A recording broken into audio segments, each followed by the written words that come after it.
Hello everyone, সবাই কেমন আছে বলো। আমার চ্যানেলে তোমাদের সবাইকে জানাই স্বাগত। ভিডিওটা শুরু করার আগে থেকে বলছি, চ্যানেলে যদি নতুন এসে থাকো তাহলে অবশ্যই কিন্তু সাবস্ক্রাইব করে দিয়ে আমার পাশে থাকবে।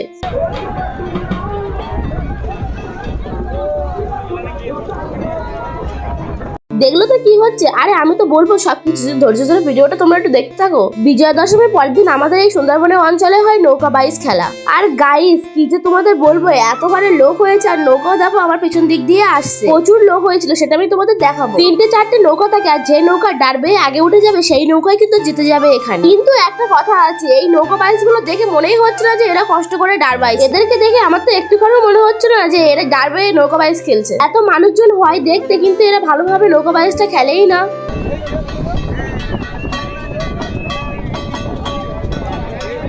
দেখো শুধু কি হারে লোক হয়েছে। এই নৌকা বাইচ দেখতে কিন্তু প্রচুর লোক আসে, আর প্রচুর লোক এখানে হয়। অন্যান্য বছরের তুলনায় এবছরে কিন্তু নৌকা বাইচটা অনেকটা পরিমাণে বেশি লোক হয়েছে। আর সেই দিন মা দুর্গাকেও বিসর্জন দিচ্ছিল অনেকে। তাই দেখো এখানে দুর্গা মাকে নৌকায় করে ঘোরানো হচ্ছে, কারণ দুর্গা মাকে এবার নদীতে বিসর্জন দেওয়া হবে, তাই জন্য। নৌকা বাইচ খেলাটা কিন্তু শেষ হয়ে গেছে, আর কিন্তু হবে না। আর যে প্রথম নৌকাটা আছে ওই নৌকাটাই কিন্তু জিতে গিয়েছিল। অনেকটা পরিমাণে শুনতে পড়ে যাচ্ছিল নৌকা বাইচ দেখতে দেখতে, তাই আমরা বাড়ি চলে আসছিলাম। আর এই যে তোমরা এত লোকজন দেখছো না, এখানেও কিন্তু দুর্গা মায়ের পুজো হয়, তাই জন্য এখানে কিন্তু এই নৌকা বাইচ খেলাটাও এরা রেখেছে। আমার মা যাচ্ছে সামনে, কারণ এই দোকান থেকে কয়েকটা পাপড় কিনবে, তাই জন্য। তো তোমরা ভালো থেকো, আর ভালো লাগলে অবশ্যই চ্যানেলটাকে সাবস্ক্রাইব করে দিয়ে আমার পাশে থেকো।